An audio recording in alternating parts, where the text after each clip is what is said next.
जय हिंद। भारत और दुनिया भर में हमारे सभी दर्शकों का स्वागत है। आप देख रहे हैं डिफेंस डायनेमिक्स और मैं हूं दानवीर सिंह, नई दिल्ली से।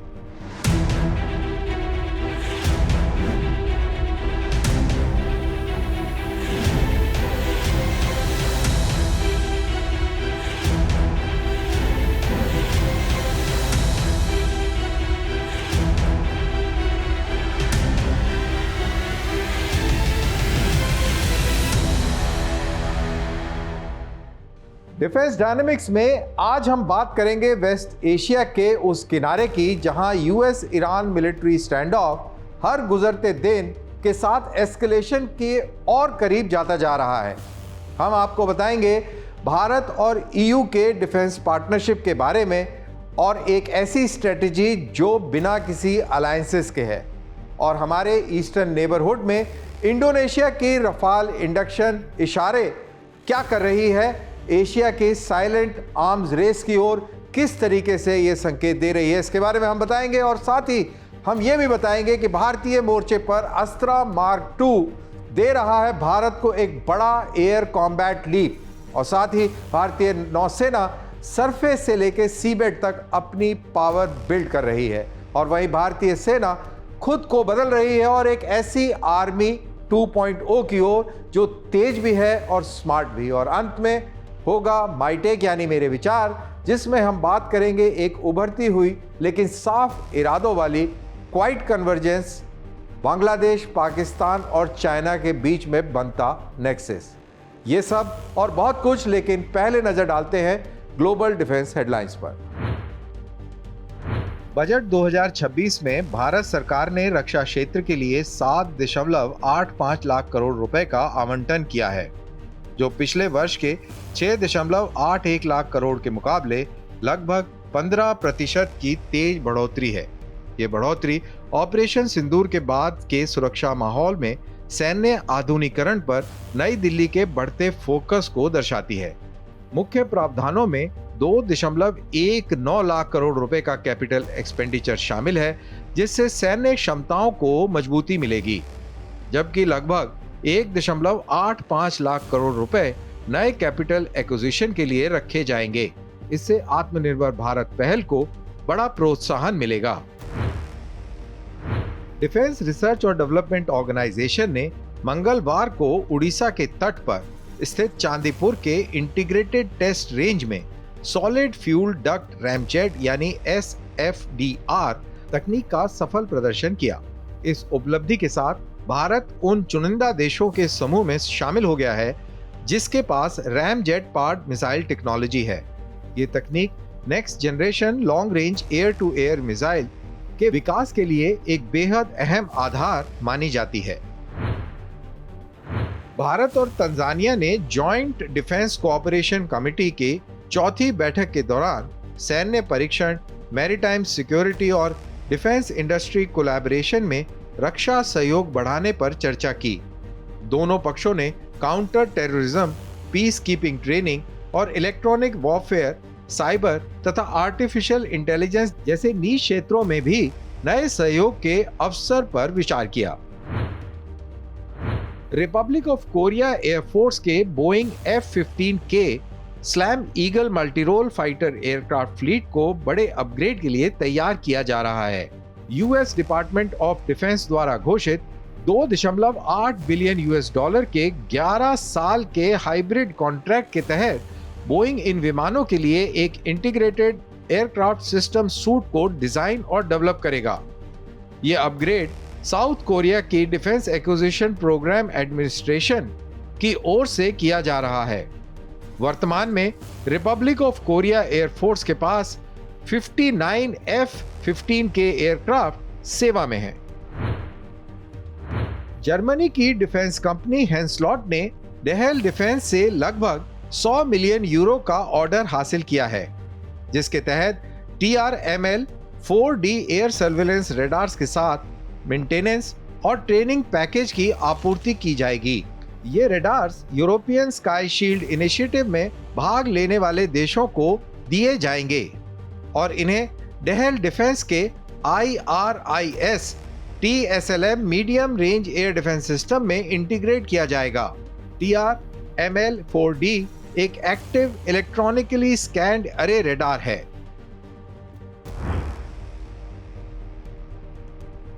हम शुरुआत करते हैं दुनिया के सबसे वॉलेटाइल फ्लैश पॉइंट से, यानी पर्शियन गल्फ से।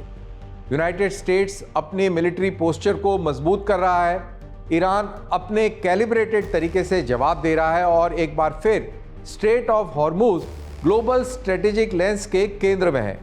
ये वॉर नहीं है, लेकिन ये वही स्थिति है जो अक्सर वॉर से ठीक पहले बनती है। आइए इसे करीब से समझते हैं।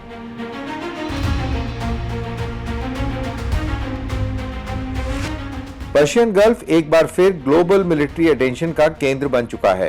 यूनाइटेड स्टेट्स ने अपने फॉरवर्ड मिलिट्री पोस्चर को रीइंफोर्स किया है, रीजन में एडिशनल नेवल और एयर एसेट्स को डिप्लॉय करते हुए, जो डेटरेंस, रेडीनेस और रिजॉल्व का सिग्नल है। कैरियर स्ट्राइक ग्रुप्स अब कंटेस्टेड वाटर्स में पेट्रोल कर रहे हैं। लॉन्ग रेंज बॉम्बर्स, एयर रिफ्यूलर्स और मिसाइल डिफेंस सिस्टम को फ्लैश पॉइंट्स कवर करने के लिए रीपोजिशन किया गया है। यह रूटीन मूवमेंट नहीं है, यह स्ट्रेटेजिक मैसेजिंग है। गल्फ के दूसरी ओर ईरान उसी भाषा में जवाब दे रहा है जिसे वो अच्छी तरह जानता है, यानी calibrated pressure, fast attack, naval crafts, missile armed patrol boats, unmanned aerial systems और यमन, इराक और सीरिया में प्रॉक्सी फोर्सेस। ये आतंकी संगठन तेहरान का असिमेट्रिक प्लेबुक बनाते हैं। इस कॉन्फ्रंटेशन का दिल है स्ट्रेट ऑफ हॉर्मुज, एक संकरा मैरीटाइम कॉरिडोर जहां से हर दिन दुनिया की लगभग 1/5 ऑयल सप्लाई गुजरती है।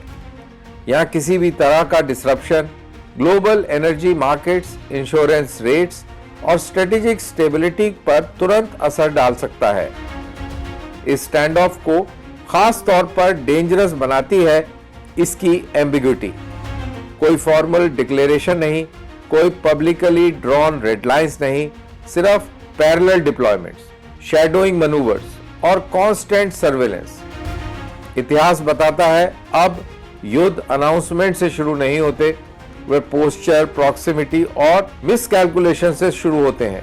आज गल्फ में डेटरेंस टिकी हुई है, लेकिन दबाव में।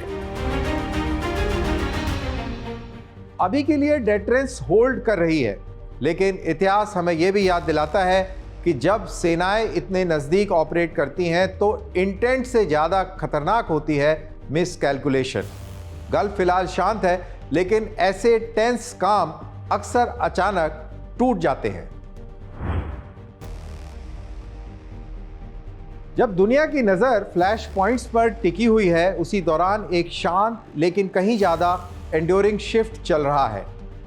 भारत और यूरोपियन यूनियन अब ट्रेड और डिप्लोमेसी से आगे बढ़कर सिक्योरिटी और डिफेंस कोऑपरेशन की दिशा की ओर बढ़ रहे हैं। एलाइज की तरह नहीं, ब्लॉक्स की तरह नहीं, बल्कि बदलते वैश्विक व्यवस्था में स्ट्रेटेजिक पार्टनर्स के तौर पर। यह क्यों मायने रखता है, आइए इसको समझते हैं।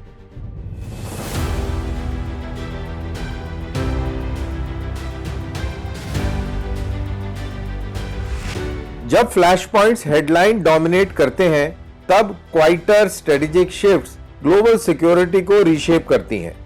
ऐसी ही एक शिफ्ट उभर रही है भारत और यूरोपीय यूनियन के बीच। ये इमर्जिंग डिफेंस पार्टनरशिप ट्रेड और डिप्लोमेसी से आगे जाकर शेयर्ड सिक्योरिटी इंटरेस्ट पर केंद्रित है। एक फॉर्मल अलायंस नहीं, बल्कि flexible issue based convergence. Europe के लिए मोटिवेशन साफ है, ट्रांस अटलांटिक कमिटमेंट्स में अनसर्टेनिटी और रूस और चीन से बढ़ता प्रेशर ईयू को इंडो पैसिफिक में रिलायबल स्ट्रेटेजिक पार्टनर्स की तलाश में ले जा रहा है। भारत के लिए कैलकुलेशन और शार्प है। यूरोप के साथ एंगेजमेंट का मतलब है technology access, maritime cooperation, cyber security collaboration और डिफेंस इंडस्ट्रियल अपॉर्चुनिटीज, वो भी स्ट्रेटेजिक ऑटोनॉमी से समझौता किए बिना।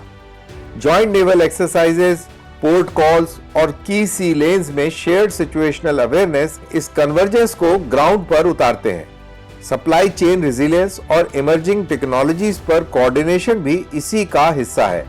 ये पार्टनरशिप एक बदलती दुनिया के वर्ल्ड ऑर्डर को दर्शाती है। जहां पावर कॉन्सेंट्रेटेड नहीं है और सिक्योरिटी बाइनरी नहीं रही। भारत साइड नहीं कोई चुन रहा, भारत ऑप्शंस को बढ़ा रहा है। India EU security and defence partnership पर हस्ताक्षर से मैरीटाइम सिक्योरिटी, साइबर डिफेंस और काउंटर टेररिज्म के क्षेत्रों में सहयोग को नई मजबूती मिल रही है। जून 2025 में यूरोपियन यूनियन नेवल फोर्स के साथ संयुक्त नौसैनिक अभ्यास और डिफेंस प्रोडक्शन के लिए EU के 150 billion euro security action for Europe यानी सेफ प्रोग्राम तक भारत की पहुंच औद्योगिक तालमेल को दर्शाती है। भारत के लिए इंडो पैसिफिक में तनाव के बीच यह स्ट्रैटेजिक ऑटोनोमी को मजबूत करता है, जबकि EU के लिए यह पारंपरिक साझेदारों से आगे बढ़कर अपनी सुरक्षा सहयोग का विस्तार करता है। तेजी से बढ़ते इस मल्टीपोलर वर्ल्ड में ऐसे फ्लेक्सिबल अलाइनमेंट्स वैश्विक सुरक्षा समीकरणों को नए सिरे से आकार दे रहे हैं। ये पार्टनरशिप शायद मिलिट्री स्टैंड ऑफ जैसी हेडलाइंस ना बनाए, लेकिन बैलेंस ऑफ पावर को कहीं ज्यादा लंबे समय तक शेप कर सकती है। इंडिया अलाइन नहीं कर रहा, इंडिया अपना स्ट्रेटेजिक स्पेस एक्सपैंड कर रहा है और शायद यही उसकी सबसे बड़ी ताकत है। एशिया में एयर पार की रेस शोर नहीं मचा रही, लेकिन तेजी से आगे बढ़ रही है। इंडोनेशिया द्वारा रफाल फाइटर जेट्स के इंडक्शन इस बात का संकेत दे रहे हैं कि साउथ एशिया चुपचाप अपने डिफेंस पोस्चर को अपग्रेड कर रहा है। ये वॉर प्रिपरेशन नहीं है, ये वल्नरेबिलिटी से बचने की अहम तैयारी है।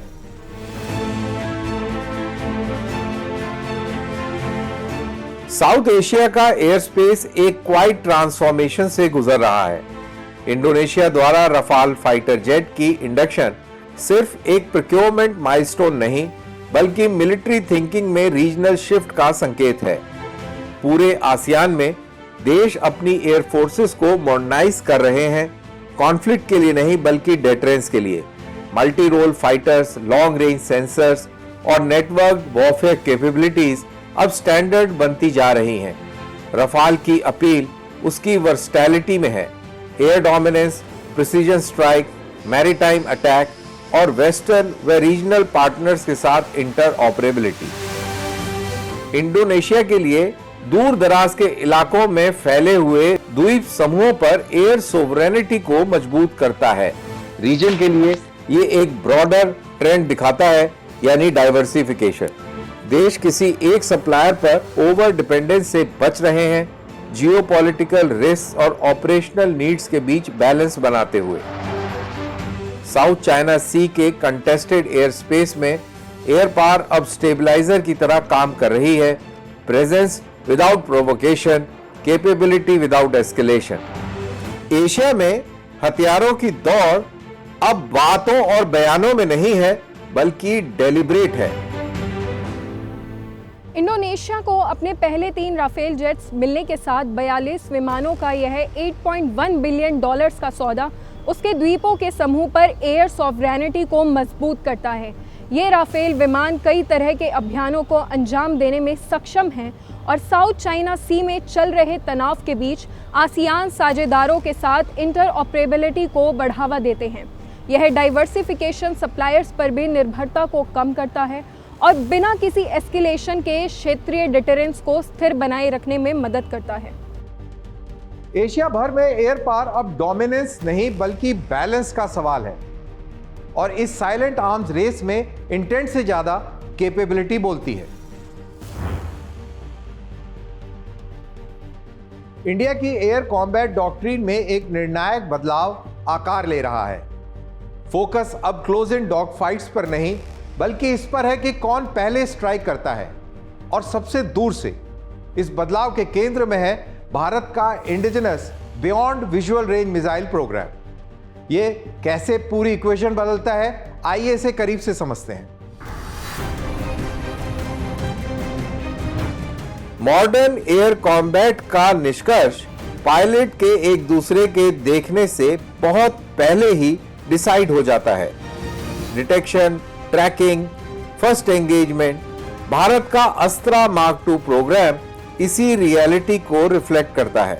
एक long range beyond visual range air to air missile के तौर पर डिजाइन किया गया Astra mark II Indian air force के एंगेजमेंट एनवेलप को काफी एक्सटेंड करता है। इंप्रूव प्रोपल्शन, एडवांस सीकर और इंडिजिनस गाइडेंस सिस्टम के साथ ये इंपोर्टेड मिसाइल सिस्टम पर रेजिलियंस कम करता है और ऑपरेशनल फ्लेक्सिबिलिटी बढ़ाता है। मल्टीपल फाइटर प्लेटफॉर्म्स पर इंटीग्रेटेड होकर ये इंडियन पायलट्स को एक्सटेंडेड रेंजेस पर दुश्मन को एंगेज करने, फॉर्मेशंस डिस्टर्ब करने और एयर स्पेस डिनाई करने की क्षमता देता है। ये सिर्फ मिसाइल अपग्रेड नहीं है, ये डॉक्ट्रिनल शिफ्ट है रिएक्टिव डिफेंस से प्रोएक्टिव एयर डिनायल की ओर। एयर में डिस्टेंस डोमिनेंस है और भारत दोनों बढ़ा रहा है। डीआरडीओ द्वारा अस्त्रा मार्क II की एक्सटेंडेड रेंज को 240 किलोमीटर तक बढ़ाने की पुष्टि एडवांस डुअल पल्स प्रोपल्शन और इंडिजीनस सीकर्स के माध्यम से इस beyond visual range air to air missile को चाइना के PL-15 जैसे एडवर्सरी से आगे खड़ा करती है। 2026 के शुरुआत में होने वाले फ्लाइट ट्रायल्स 200 किलोमीटर से अधिक दूरी पर स्ट्राइक कैपेबिलिटी को प्रमाणित करेंगे, जिससे इस साल के अंत में इन मिसाइलों का भारतीय वायुसेना में शामिल करने का रास्ता साफ होगा, वह भी सुखोई 30 MKI और तेजस जैसे प्लेटफॉर्म्स पर। यह अपग्रेड न केवल इंपोर्ट डिपेंडेंसी को कम करता है बल्कि प्रोएक्टिव एयर डिनाइल की दिशा में डॉक्ट्राइन को भी बदलता है, जिससे कंटेस्टेड स्काइज में ऑपरेशनल फ्लेक्सिबिलिटी बढ़ती है। जैसे जैसे मार्क III का डेवलपमेंट तेजी से हो रहा है, अस्त्रा एक मिसाइल फैमिली के रूप में विकसित हो रही है जो भारत की एयर डोमिनेंस को सुरक्षित करता है। मॉडर्न एयर वॉरफेयर में डिस्टेंस ही पावर है और indigenous long range missile capability के साथ भारत ये सुनिश्चित कर रहा है कि ये एडवांटेज पूरी तरह उसी के हाथ में रहे।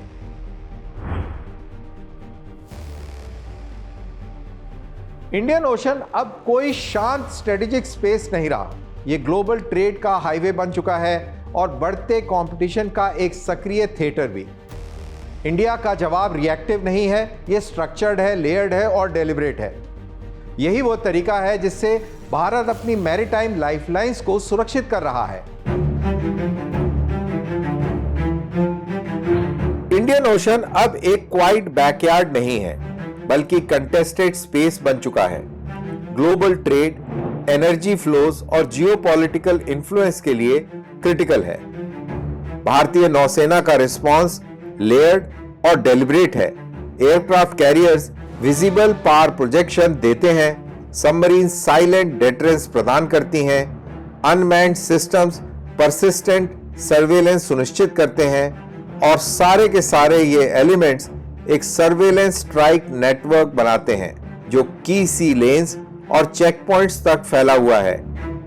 मैरीटाइम ड्रोन होराइजन के पार नेवी की रीच बढ़ाते हैं, सब सरफेस एसेट्स दुश्मन की प्लानिंग को कॉम्प्लिकेट बनाते हैं और कैरियर ग्रुप्स क्राइसिस में रैपिड रिस्पांस देते हैं। यही है 21वीं सदी के लिए adapted sea control, continuous network और मल्टी डायमेंशनल हिंद महासागर में प्रेजेंस यानी प्रोटेक्शन। आज सी पार सिर्फ प्रेजेंस का सवाल नहीं है, ये परसिस्टेंस का सवाल है और इंडियन ओशन में भारत ये सुनिश्चित कर रहा है कि ये विजिबल भी रहे और डिसाइसिव भी। फ्यूचर वॉर्स तेज होंगी, छोटी होंगी और कम फॉरगिविंग भी। इसे समझते हुए भारतीय सेना खुद को रीशेप कर रही है, नंबर से नहीं, स्ट्रक्चर, स्पीड और इंटीग्रेशन में। यही आर्मी की अगली एवोल्यूशन स्टेज है।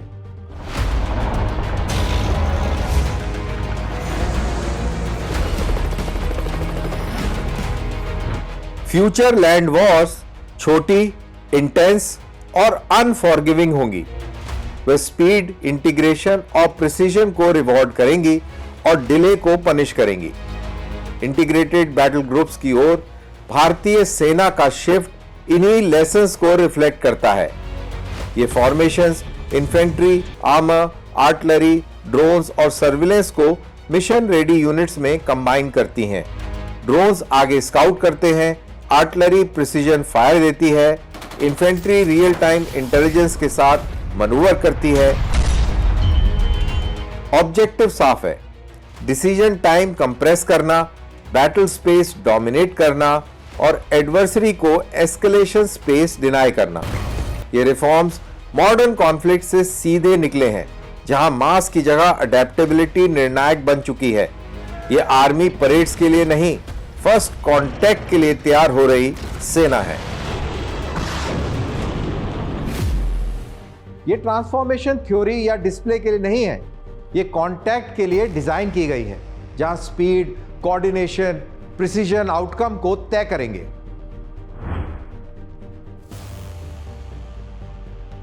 आज हम जो देख रहे हैं वो फॉर्मल अलायंस नहीं, लेकिन कन्वर्जेंस जरूर है।